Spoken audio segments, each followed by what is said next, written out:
There's a tremendous chance he could play. It goes by how he looks, how he performs in practice. Yeah, everybody inside our locker room, coaches included, I got their attention. We just got to get him a lucrative watch deal.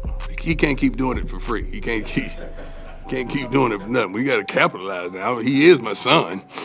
In anticipation of this week's game against Stanford, Coach Deion Sanders shared on Travis Hunter's injury and his possible return for this week's game, the attitude of the entire team and coaching staff, and how his son and quarterback Shedeur plans to dominate the Stanford Cardinals this week. Oh, thank you, Lord. Another week, victory. Dylan Edwards, freshman, communications, academic guys of the week. Zay Harge, freshman, also, that's great, exploratory studies. Arizona State, CU, has now played in front of a sellout crowd in each of his first 6 games, longest stretch in history. Stanford game will make it 7. Red zone offense is killing the game, 100%. Mata. Pac-12 Special Teams Player of the Week, hit fourth quarter field goals of 42 and 43 yards. I believe in Mata from day one. That's why he's here. Mr. Bassett, Ray Guy, top performances of the week, averaged almost 50 yards a punt, 49.6. Wonderful. Shedeur is Shedeur. I've calmed down after last week's game, so let's go. Hey, Coach, Tyler King with the Denver How you Gazette. doing, sir? I'm good. How are you? Excellent. We saw Travis Hunter back at practice yesterday. Is there a chance he could play for you guys this week, or are you still hoping to hold him out until after the bye week? There's a tremendous chance he could play. It goes by how he looks, how he performs in practice, how his wind. He has to be in shape. I don't want him to be a liability. I want him to always be a tremendous asset. And Travis, he came to me yesterday morning saying, what more can I do to help us get to the point that we need to get to? So I love the team aspect of Travis 100%, but I hope he can play. That was going to be my follow-up question. Like, with an injury like that, that's a tricky one. What is that? Is it just getting back into shape? Is that the key for him, or just getting cleared by the doctors? Is that what it needs to do? Well, he's cleared. He wouldn't be practicing. Practicing if he wasn't cleared. He's cleared, and he has protection on and secure those areas. But you know, the game is the game. The game is a violent game. It's a vicious game. It's a very physical game. But Travis is also physical. Yes, sir. Last week, on Saturday, at the conclusion of the game, Arizona State running back Bo Skagbo walked off the field to play.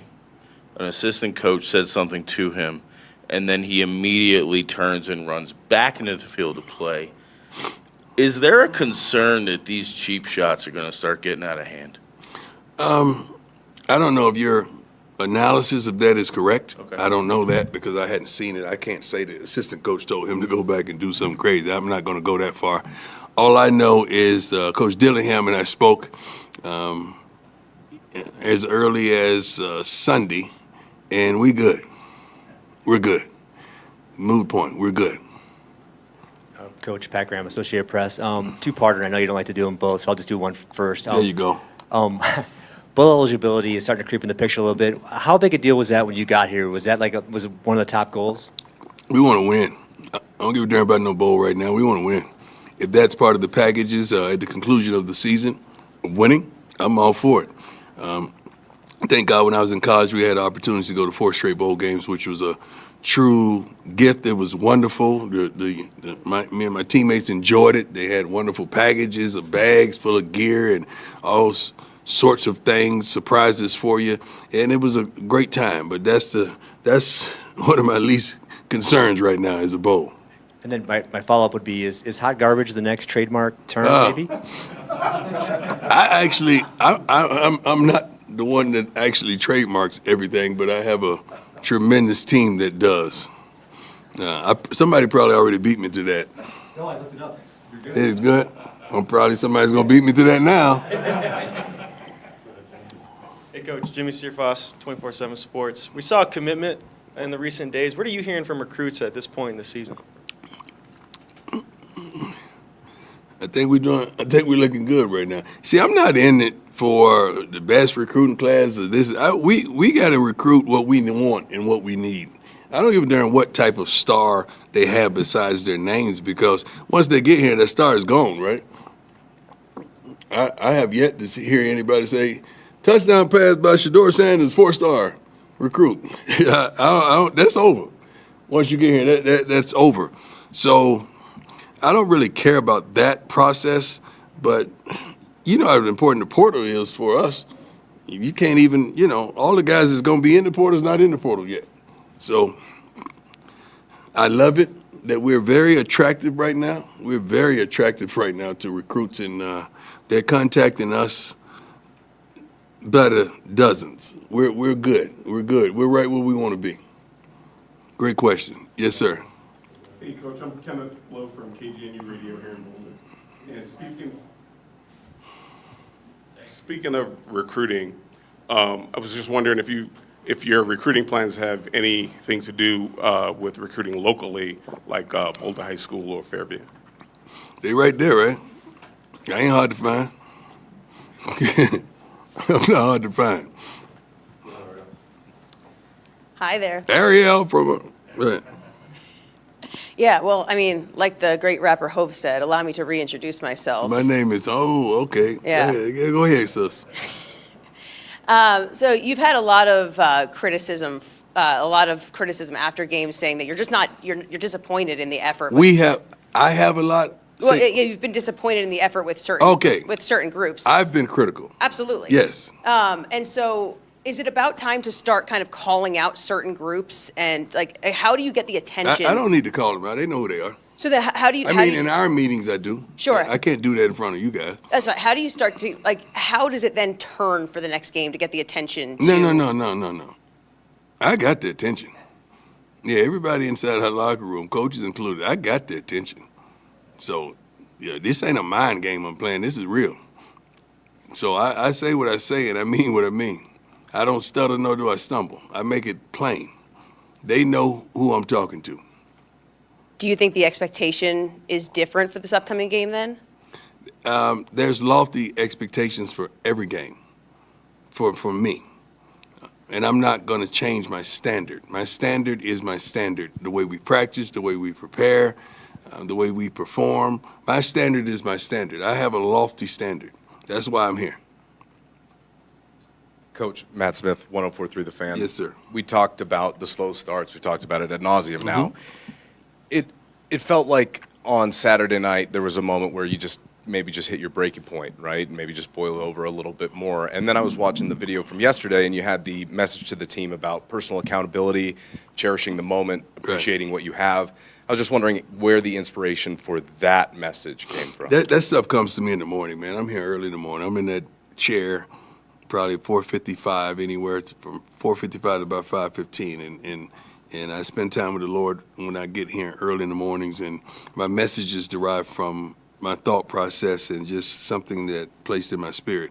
So that's where all that stuff comes from. Sometimes I don't even go in the meeting room thinking I'm going to give them a message, and it just happens. It just happens, and then God just impregnates me with something to give to them. I don't even think we put out the real. We haven't put out the real message from yesterday. We're gonna put that one out. That's a whole nother message that you're probably gonna see today. Just furthermore on those slow starts. Mm-hmm. Is it a challenge that you embrace? I mean, Excuse me? Is it a challenge? No, it's not a embrace? challenge. It's not becoming of us. It's ridiculous. Do you embrace it personally? Do you embrace it personally? No, I don't embrace it. I hate it.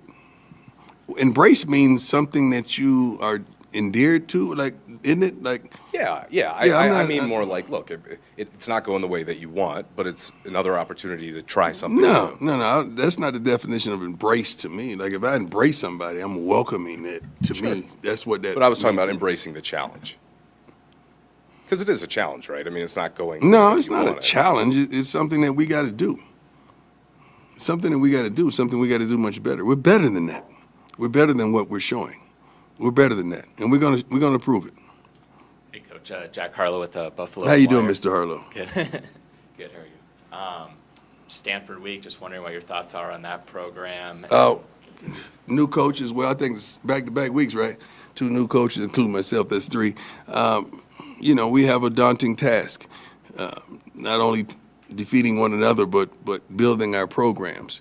And I got an opportunity to meet all the coaches at the Pac-12 meetings, and all those guys, to me, they were above board. They were cool. They were straight. So, I don't think any of these guys have any animosity because they understand the challenges that we're up against, all collectively. But he's doing a great job to me. He's doing his thing. They're playing hard. They have fight in them. They won't give up. They have some specialists that are pretty darn good, and I love what they're putting on the field. It's going to be a great task. Hey, Coach. Brian Howard from Boulder Daily Camera. Yes, sir. Alton McCaskill, we've seen him in spots the last few weeks. What's preventing him from being that guy that you guys brought him in here to be? I don't know. I think we brought everybody in to be that guy. We didn't just bring him to be that guy. We have a plethora of running backs that can all be that guy based on opportunity. He's been banged up. He's been injured. He's just getting back to really game speed of his expectations, and we're trying our best to play all those backs. All our backs, that's probably the best collective group on our team, the running back room. Those guys are really good, and Coach Flea does a great job with them. But it's just tough. It's just tough to get them carries because they're so good. Smoke is one of the When I say Smoke is a dog, man. It's hard to even get him a darn carry. We got to get Dylan much more touches. Savion, you know what he brings to the table. I don't think he got a touch last game, or maybe not. I mean, it's a daunting task to get these guys their touches. We got to do a better job into doing that. But you're going to see him this week. You're definitely going to see him this week. Hey, Coach. Jake Schwannis, DMVR. We saw Adam Hopkins wearing number 36 and playing defensive back. I was just curious if you had an update on him and what he's shown so far. The kid is very versatile. He's very versatile. He helps us out when we don't have the number of guys that we need. But some of the guys really, they improved injury-wise. So he's versatile enough that he can help us out tremendously, and that's what he's been doing throughout the whole season. Hi, Coach. Isabel Howell from the Frederick High School Lantern. I have a 2-part question. When did you develop a desire to mentor young people? Developing a desire to mentor young people probably started when I was playing high school sports. I always took it upon myself to target several young men and help develop them, not just as athletes, but as men. I remember this one kid named Jip. I think he's passed away now, but he was real frail, real thin, real skinny, but he was like a comedian.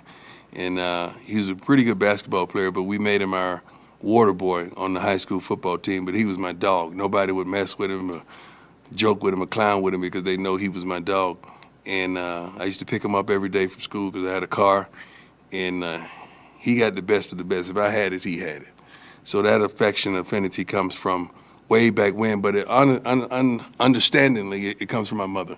We always had someone else besides my friend or my sister to live with us. She always extended a helping hand, and she was always gracious to the multitudes. And what do you like most about the mentorship role? What I like most about the mentorship role, it challenges you to be consistent as a person because someone's always watching. I like that part. I like to be held accountable. I like that. Great question. Hey, Coach. Mick Miller, Fox 31. How your leg doing, man? Making progress, slowly but surely. I think I could get you right now. I think so, too. I think I could get you right now. Shedeur leads all of college football with passing yards. He's also the most sacked quarterback. I'm interested, how were you able to teach and develop mental toughness? But because to be able to sit in the pocket to extend plays knowing that hits are coming and still be able to make plays, how were you able to instill that mental toughness? When we start, Shedeur has always played quarterback. I started Shedeur off really learning him the defenses. So we would get it home on a board and write up all the defense because he also played both ways young in youth played strong safety or defensive end. So he always understood the intricate details of all the defenses and just mental toughness and physical toughness. Shoot, he's a darn Sanders. That was understood around the crib that you're going to be mentally and physically tough. His brother is the same way. Shiloh is the same way, and they grew up, 2 years apart. But he's always been that type of young man. But more than that, he's always understood the moment and the timing of the moment. And he's always been able to maximize it. So I'm proud of him on that aspect. And he don't, Shedeur don't complain. It's easy for him to come up here and sit up here and say, I'm getting hit left, right, in between. Like, he's sore right now. I know he's sore because he's in the hot tub and he's doing things to make sure his body is straight. But he does not complain. He's not going to throw his lineman up under the bus. He's not going to do any of that. That's just who he is. Hi, Coach. Adam Tiger, 24/7 Yes, Sports. sir. Carter Stoutmeyer got his first start against Arizona State. I know you have a long history with his father. Could you kind of share your history with him and what your impressions have been of him so far? Well, Carter would have probably been starting, but he sustained an injury that kept him out for a couple weeks. But like his dad, he's physically tough. He's physically imposing. He can run, tackle well, does everything you tell him to do and then some, and understands the totality of the defense. So he doesn't bust coverages or do anything like that. He's a good kid. He's been raised right. He's been trained right, and he's mentally tough. I know he gave up a touchdown in the game, and the thing about it was just a thought process because we had been telling him bump hard from the outside, make him throw the ball inside, and on a deep route, then at least to give your safety a chance to get over. And that's the one time that he didn't do it, and he got caught. But we're happy with the way he's responded and the way he's practicing this week. But he's an unbelievable kid. I wish every freshman could come in here like Carter Stoutmeyer. Hi, Coach. Michaela Herbst, CU Independent. How you doing? Good. How are you doing? In all of my 4 years at CU, I've never seen this much excitement about our football team. And first of all, I want to say thank you so much for all of the work you are doing. You don't have to read that. Just tell me that, baby. How will you continue to inspire the Boulder community to be passionate about football? I'm passionate about everything. I don't just want them to be passionate about football. First and foremost, I want them to be passionate about their lives. I want them to be passionate about today. I want them to be passionate about their futures and passionate about their health and their financial aspect and their jobs and their careers. I want them to be passionate about everything, not just the game. Thank you. Hey, good morning, Coach. Prime Mike Lyle with KUNC Radio. How are you doing, brother? Excellent, my man. Just to piggyback on what she just said, it's almost been 1 year since you've been here in this community. So what's it been like out here? What's the vibe like? Everybody's embraced the culture here. What's it been like personally you to see this kind of excitement? And especially you're on social media as well. You've been an inspiration for people that follow your every move. So what's it like? It's been wonderful. It's been above reproach. It's been beautiful. It's been everything that I fathomed. I mean, I'm not a complainer about this. I complain about things that we should be accomplishing. But I don't complain about life. Life is so good, it's so wonderful, because you have the remote control to do whatever you want and to make it whatever you want it to be. So everything since day one in Boulder has been 100. But you got to understand, we've made it that way. And we plan on continuing to make it that way. We have some lofty goals and some lofty plans for this wonderful university and this team. So we're just getting started. We really are. And I love every minute of it. All right, last one, Ariel, go ahead. Yeah, Shedeur really bailed you guys out of a lot of situations this past week. That's the way to go, right to the throat. Yeah. All right.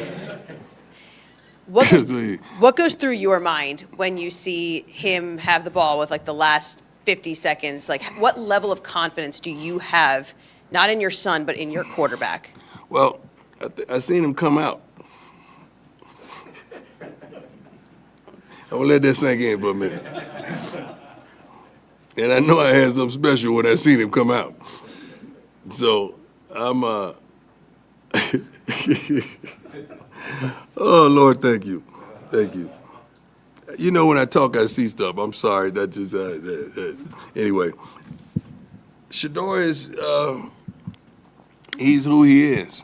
I mean, so the things that he does, he's done before. You're just seeing it, like holding up the watch. If you Google us winning the championship, state championships, He's sitting up there with a diamond watch on. He's sitting up there with his chains on. Like he's already done the stuff that you're seeing. So I've seen these things. That's probably why I don't flinch on the sideline, because I've seen this thing. What was funny to me is that I saw a clip. I don't know if Sam showed it to me, somebody showed it to me, that they showed my reactions to the touchdowns or whatever, and they were all just, I've seen this stuff. And I expect that.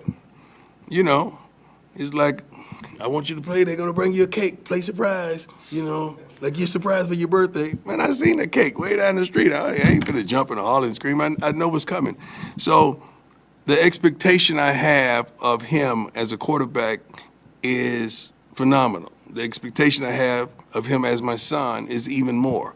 So I'm excited and elated. I'm glad you're getting the opportunity, not just to see him, but to see, I think Shallow is, where is he tackling in the Pac-12 with safeties? He's one of the, he's one of the leaders, and he's missed a game. You know what Junior brings to the table with social media. I'm excited about my kids tremendously, but I'm excited about this team. I'm excited about what Mata just accomplished, you know. He just came and asked me something crazy on the field today. Coach, if I do this, no, he didn't say if. He said, when I do this, can I do this? I said, let me pray on that. Because he's hilarious, man. Just seeing him with his dance, oh, that was funny. But I've seen him do it in Jackson. That's who he is. I know he was doing the watch before, but is it a bit surreal when you see NFL players, NBA players, I mean, all these professional athletes showing the watch right now? We're on a bigger stage. We're on a bigger stage. First of all, much love and shout out to DJ Khaled, man. He's the one stamped it. You know, when Khaled stamps it, it's 100. Like when Khaled stamped it, and the Rick Rose stamped it, you know, that's hood royalty. That's the royalty of social media. Not only that, but that's just royalty, man. So I love to see it. It's hilarious to me because he and I joke about it on a daily basis. We just got to get him a lucrative watch deal. He can't keep doing it for free. He can't keep doing it for nothing. We got to capitalize now. He is my son. We got to capitalize on the moment, right? But I'm proud. I really am proud. I'm proud of all these kids, though. I really am. I'm hard on them, but I love them. You guys know I love them, and I want the best for them, and I'm proud of them. I want us to have a moment like this, and we have a plethora of kids getting ready to go in the draft. That's what I want. Then I want a plethora of kids getting ready to go in the business draft as well. I want a business draft. I want businesses to draft our kids with six-figure jobs right out of the gate. The guys that's not going pro. So that's the way I think for these young men, and that's what I desire. Thank you. God bless. I appreciate you. All right. For the second straight week, Colorado will be facing a team with only 1 win and 0 wins in the Pac-12 conference. And when you look at the stats of the quarterbacks, when you compare Shedeur Sanders to Stanford's quarterback, Ashton Daniels, it's pretty apparent just how much more of an advantage Colorado has at the most important position on the field. And as a result of that, there's much more receiving yards that you're going to see throughout the Colorado team versus the Stanford team. Now, Stanford does rush the ball much better than Colorado, almost twice as much yards per game compared to Colorado. And they allow about the same amount of yards on offense, with Stanford having a little better rush defense. Just with those facts, it makes sense why Colorado is so favored in this game. And it's going to be in Boulder, actually on a Friday night, if you're watching in the States, not on a Saturday. So based on this, the fact that their Stanford team doesn't seem like they can stop any. So based on Stanford not really being able to score, I'm sure Colorado is going to be able to run up the score. If they can just play decent on offense, there's going to be a massive deficit that Stanford's going to have to try to overcome. And the great thing that Coach Prime said in this press conference is that he's not pushing Travis to try to make it and play in this game. Most likely because, as he said, he wants Travis to think long term. He doesn't want him to come back from this bad injury and then endanger his future. But also, Coach Prime probably knows that they're going to win this game against Stanford. I mean, you never know what's going to happen, but they already do have such a great advantage. Now, Travis is itching to come back, and you can see during the practice footage that he finally got to return to practice, as Coach Prime said. But there's really no need for him to come back to this game because Next week, they have a bye week. Then Travis could come back the following week when they have a ranked opponent in UCLA, which they'll be playing UCLA in Los Angeles. And that's way more valuable than him playing in this game against Stanford and possibly only being at 80-90%, when they're probably going to win the game, and it'll give him 2 weeks to rest if he decides not to play. And even as Colorado is starting to look forward towards the end of this year with the top-ranked offenses and teams they're going to have to play against, they're already building a momentum recruiting-wise to take care of the issues that they have on the team with the bad offensive line, the not great running game, maybe a little bit of a deficient defensive line. They're already taking care of that by having such a massive recruiting push and massive recruiting interest, according to Coach Prime, that is, which makes sense because they're getting so much attention. They've played in front of 6 straight sellout crowds, and they're about to play in front of a 7th straight sellout crowd, so there's so much interest, so much social media attention. I mean, even the kicker, Jorge Mata, I think his name is, he's getting attention online just because he's playing for Coach Prime and kicking well. Yet if he was at any other school, many people would not know his name until it got to the college football playoff. Not 6 games into the season where they'd be watching his interviews and paying attention to him. So it makes sense why Coach Prime is getting such a recognition and interest from so many recruits. Especially in their first year, if they've turned it around from a 1-11 start to all of a sudden a 4-2 start, that's impressive. And for all you Deion Sanders hyper fans who glorify this man like he's a god and can't handle one little negative word I say about him, you need to calm down. And you need to start looking at this situation with some wise eyes. Because when you state something factual like Coach Prime addressing the bad way the team played, or maybe the players getting humbled and coming off of their high horse as they've lost a few games, you need to relax. Because these kids are young kids. They have egos so far reaching to the moon, especially with all the attention, especially with the example of their star players being flashy, flexing, wanting attention. I'm sure these players have built egos. They're held accountable in the rooms, it sounds like. But the ego with which, meaning within the team rooms, but the ego that can creep up and then can get dismantled with some losses by young people playing on a college football team that's playing well and has attention all over social media, saying that they have egos and that they're getting humbled is only a logical statement. So for any of you that want to freak out and argue with me in the comments because I say one little bad thing about Coach Prime or his players, relax. Okay, he's not a god. He's a great coach, a great motivator, a great attention creator. But it doesn't mean you can't bring up something negative or something not the best about people or him or his players. So just be careful what you do and make sure that you look at this with sound thoughts and clear eyesight so that you can take the learning from Coach Prime and his success, but not take it to an extreme where you start to just do and say everything he does and says, but you look at it, see, is it best, is it good, is it profitable? Okay, I like this, I don't like this. Maybe I can adopt some things into my life that he's saying, just like the players, I hope, are. But that's enough of that. Can't wait to see some comments now. Haha! Anyway, let me know what you guys think about Coach Prime going into this week's game against Stanford. How well do you think they are going to play? I think they're going to easily win, even without Travis Hunter. Let me know what you think. And let me know what you think about what I just said about Deion Sanders not being a god. If you want to see more videos like this, consider subscribing. Thanks for watching.